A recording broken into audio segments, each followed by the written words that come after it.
Welcome back to the Left Bench TV, where we have quite the treat for you. That's right. It's Maryland baseball first baseman Maxwell joining us live in studio. Max, thanks so much for being here. It's a pleasure to be here, y'all.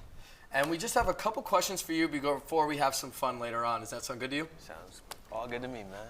All right, so this is your fourth year, obviously, in College Park, but this is the first time your team has won more than 30 games, and you still have a lot more to go. So what's different about this team this year? I think, you know, when I think about my freshman year, right, that freshman year team had a lot of, like, you know, seniors on the team that, you know, Coach Vaughn would probably say that that was the year where not necessarily like the talent of the team got better, but more so like the culture of the team got better, right? Like the culture of like holding ourselves accountable without needing the coaches to yell at us, you know, the culture of like going in to get your extra work and extra work becoming like required instead of like, you know, if you want to, if you don't want to type stuff, right? And I think that mentality has kind of carried through to my sophomore year, even though like the season got cut short. You know, we ended that season, we were 12-5 before that season got cut short.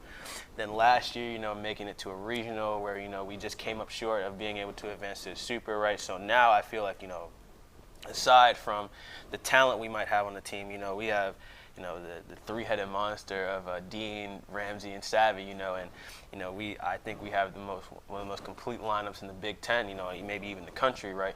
I think it's more so than talent. Right now, it's culture and mentality that's added to that talent now that has made us, like, you know, such like a powerhouse team now. Yeah, and this weekend it was a roller coaster with an 18-run loss on Friday followed by 2 wins on Saturday. So I know Coach Vaughn always preaches E+R=O, and then event plus response equals outcome. So how'd you guys show that in Illinois? You know, games like that happen sometimes. Games like that will happen to anybody, right? You know, I remember when we were in the post-game huddle, in fact, that's the first thing he said to us, right? Like, you know, the only way that this, you know, affects whatever we're trying to do this season, how far we go, we want to go this season, right?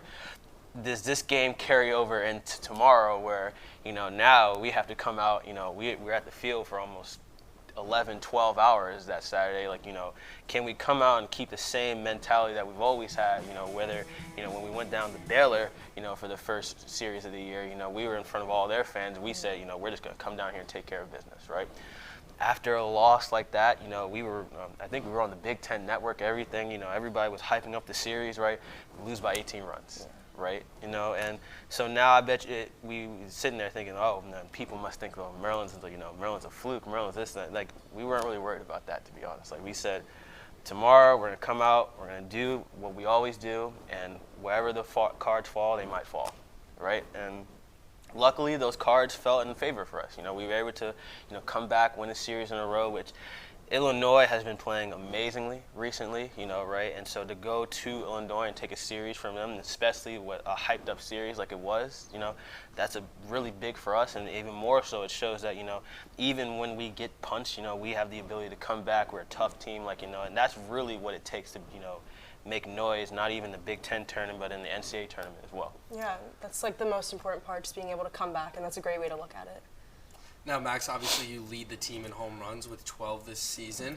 Can you just describe that feeling, what it's like when you're just able to, you know, rip one off the bat, especially at the Bob? You know, it's kind of weird when you hit a home run, right? You think about in sports, like maybe like, you know, hitting a three or like, you know, scoring a touchdown, right? Like, to be honest, as someone who's played multiple sports, I still think hitting home runs is the best feeling in the world, right? Because you're kind of just jogging around the bases and like everybody's eyes is on you, right? Like you're kind of like the star of the show now because you just done something like, you know, if you ask me, hitting a baseball is the hardest thing to do in sports, right? So to do it to that extent is kind of like an amazing thing, right? So, you know, I you know, take all 12 of them, like I'm grateful for them, and, you know, I celebrate them, you know, right? Because those very well could have been swing and misses. I could be walking back to the bench, you know what I'm saying? So hitting a home run is like, it's a weird feeling because it's like such like an elated feeling,